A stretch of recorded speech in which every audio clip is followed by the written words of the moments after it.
لہو مقالید السماوات والارض، اسی کے پاس آسمانوں اور زمینوں کی چابیاں ہیں۔ والذین کفروا بآیات اللہ اولئک هم الخاسرون، اور جن لوگوں نے اللہ کی آیاتوں کے ساتھ کفر کیا وہی نقصان اٹھانے والے ہیں۔ سرکار کی بارگاہ میں حضرت عثمان بن عفان رضی اللہ تعالی عنہ آپ فرماتے ہیں، میں نے عرض کیا رسول اللہ صلی اللہ علیہ وآلہ وسلم، اس آیت کریمہ کے متعلق ہمیں کچھ بیان فرمائیں۔ لہو مقالید السماوات والارض، تو میرے محبوب نے فرمایا، اے عثمان، آپ سے پہلے کسی نے مجھے اس آیت پر سوال نہیں کیا، آپ ہی ہیں جو سب سے پہلے مجھ سے اس آیت کے متعلق پوچھ رہے ہیں۔ تو پھر سرکار نے اس آیت پر جو گفتگو فرمائی، فرمایا اے عثمان بن عفان سنو، اس آیت کے متعلق لا الہ الا اللہ واللہ اکبر وسبحان اللہ وبحمدہ استغفر اللہ ولا حول ولا قوۃ الا باللہ الاول والآخر والظاہر والباطن وبیدہ الخیر ویحیی ویمیت وهو علی کل شیء قدیر۔ یہ جب سرکار نے دعا پڑھی تو فرمایا جو بندہ بھی صبح اٹھ کر یہ 10 مرتبہ ان الفاظ کو دہرائے گا، اللہ کریم اس آیت کے صدقے سے اور یہ دعا پڑھنے کی وجہ سے اللہ اسے 6 انعام عطا فرمائے گا۔ تو فرمایا پہلا انعام ہی ہوگا، اللہ اس بندے کو ابلیس کے لشکر سے محفوظ فرما دے گا،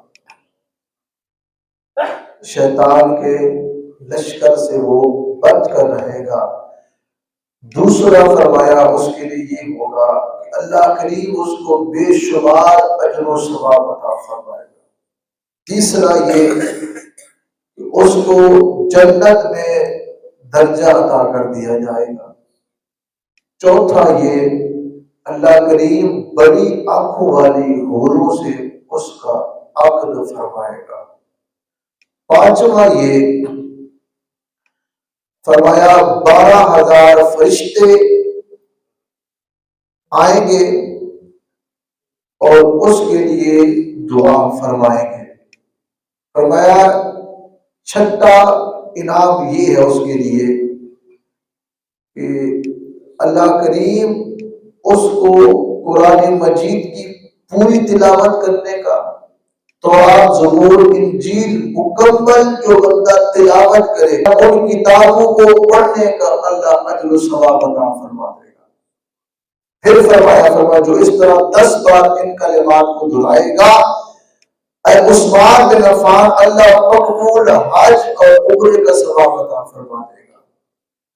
اگر صبح اس نے تلاوت کی، تلاوت کرنے کے بعد اسی دن اس کا انتقال ہو گیا، تو فرمایا اللہ کریم شہداء کی مہر اس پہ لگا دے گا کہ یہ بھی شہید ہو کے مر گیا ہے۔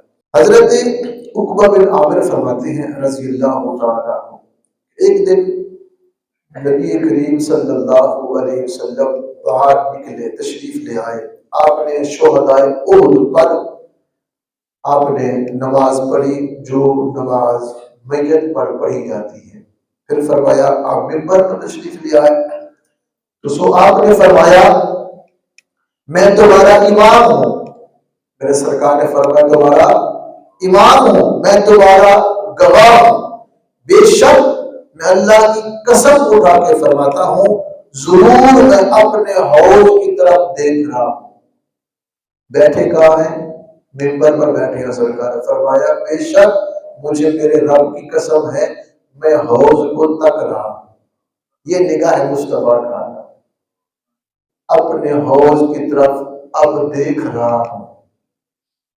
رہا ہوں اور مجھے تمام روح زمین کے خزانوں کی چابیاں دی گئی ہیں۔ قد اتیت مفاتح خزائن الارض، اللہ کریم نے جتنے بھی زمین کے خزانے ہیں چابیاں مصطفیٰ کے ہاتھ میں عطا کر دی ہیں۔ زمین کے سارے خزانوں کی چابیاں مصطفیٰ کے ہاتھ میں ہیں۔ وفی روایت ہی آتیت مفاتیح خزائن السماوات والارض، فرمایا اللہ کریم نے مجھے آسمانوں اور زمینوں کے خزانوں کی چابیاں عطا کر دی ہیں۔ تو اللہ کے خزانوں کی چابیاں کس کے ہاتھ میں ہے؟ مصطفیٰ کے ہاتھ میں ہے۔ انا ابو القاسم، میرے صحابہ میں ابو القاسم ہوں۔ میں کون ہوں؟ ابو القاسم ہوں۔ اللہ یعطی وانا اقسم بینکم، میں ابو القاسم ہوں، اللہ مجھے عطا فرماتا ہے میں تمہیں بانٹ دیتا ہوں، میں تقسیم فرما دیتا ہوں۔ عطا اللہ فرماتا ہے، تقسیم مصطفیٰ فرماتے ہیں۔ لہو مقالید السماوات والارض، لہو مفاتیح السماوات والارض۔ اس پر میرے مرشد کریم فرماتے ہیں کہ اگر ہم ان آیت کی مقالید اور مفاتیح دونوں کا معنی چابی ہے، دونوں کا معنی کیا ہے؟ مقالید کا معنی بھی چابی، مفاتیح کا معنی بھی چابی ہے۔ اب ان مفاتیح کا پہلا حرف میم ہے، محمد کا پہلا حرف بھی میم ہے۔ مفاتیح کا آخری حرف ہا ہے، محمد کا دوسرا حرف بھی ہا ہے۔ مقالید کا پہلا حرف میم ہے، محمد کا تیسرا حرف میم ہے۔ مقالید کا آخری حرف دال ہے اور محمد کا چوتھا حرف بھی دال ہے۔ مقالید مفاتیح اسم محمد ہے۔ تو اللہ کی چابیوں کا نام محمد ہے، اللہ کی چابیوں کا نام محمد ہے صلی اللہ علیہ وسلم۔ اس لیے میرے مصطفیٰ نے فرمایا کہ بے شک اللہ کریم نے مجھے زمین و آسمان کے سارے خزانوں کی چابیاں عطا کر دی ہے۔ یہ ہمارا عقیدہ ہے۔ اللہ کریم نے اپنا آپ نہیں چھپایا تو اپنے خزانے سے چھپائے گا۔ جب مالک اپنا آپ نہیں چھپایا تو اپنے خزانے مصطفیٰ سے کیسے چھپائے گا؟